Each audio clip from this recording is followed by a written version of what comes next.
นักศึกษา 61 ท่านจากแผนกการเงินนครหลวงจันทร์ได้สำเร็จสุดเรียนทฤษฎีการเมืองขั้นต้นหุ้นที่ 10พิธีได้จัดขึ้นในวันที่ 28 พฤศจิกายน 2025 อยู่ที่แผนกดังกล่าว โดยการเข้าร่วมของท่านพงศวรรณ ศิริพันธ์ หัวหน้าโรงเรียนการเมืองการปกครองนครหลวงจันทร์ท่านเวียงสาลีอินทพรหมรองหัวหน้าแผนกการเงินนครหลวงจันทร์พร้อมด้วยภาคส่วนที่เกี่ยวข้องและนักศึกษาเข้าร่วมท่านสมสวรรค์มณีวงศ์รองหัวหน้าโรงเรียนการเมืองการปกครองนครหลวงจันทร์ได้ผ่านบทสรุปการจัดตั้งปฏิบัติหลักสูตรการเรียนการสอนซึ่งสุดเรียนครั้งนี้ได้เริ่มในวันที่ 14 มีนาหา 4 ตุลา 2025 ตามโครงการหลักสูตรของสถาบันการเมืองการปกครองแห่งชาติวังออกมีนักศึกษาเข้าร่วมทั้งหมด 61 ท่านในนั้นมี5กลุ่มวีซ่า 11 วีซ่าและ 61 บทเซ็นกลุ่มวีซ่าปรัชญามากเลนินเศรษฐศาสตร์การเมืองมากเลนินคุมของเศรษฐกิจลัทธิสังคมนิยมวิทยาศาสตร์การเมืองวิทยาสังคมศาสตร์แนวคิดไก่สอนพรหมวิหารพื้นฐานเกี่ยวกับการคุ้มครองบริหารรัฐทฤษฎีรัฐและกฎหมายเทคนิคบริหารประวัติศาสตร์ภาคก่อสร้างภาคและทัศนศึกษา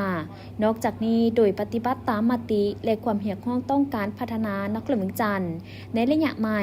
โรงเรียนการเมืองการปกครองนครหลวงจันทร์ได้เพิ่มมติเข้าเติม6หัวข้อคือมติกล่องประชุมใหญ่ครั้งที่ 11 ของพรรคประชาชนปฏิบัติลาวมติว่าด้วยการพัฒนานครหลวงจันทร์ในระยะใหม่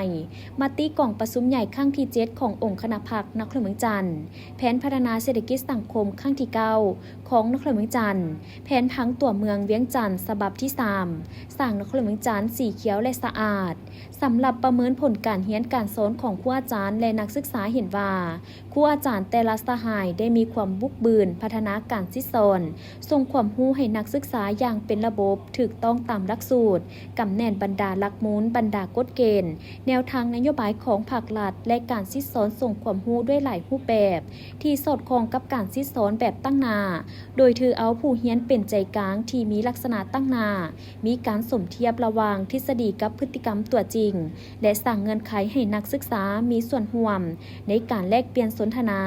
ส่วนนักศึกษาแต่ละท่านมีความห้าวหันบุกบืนสุมเหือแหงสติปัญญา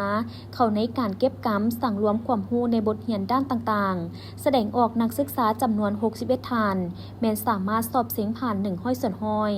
ในพิธียังได้มอบไปยั่งยืนจบทฤษฎีขั้นต้นหุ้นที่ 10มอบไปย่องย้อให้นักศึกษาเรียนเก่งมีวินัยดีประเภท1และประเภท2พร้อมทั้งมอบไปย่องย้อให้นักเรียนและให้แก่บุคคลที่มีผลงานดีเด่นตื่มอีก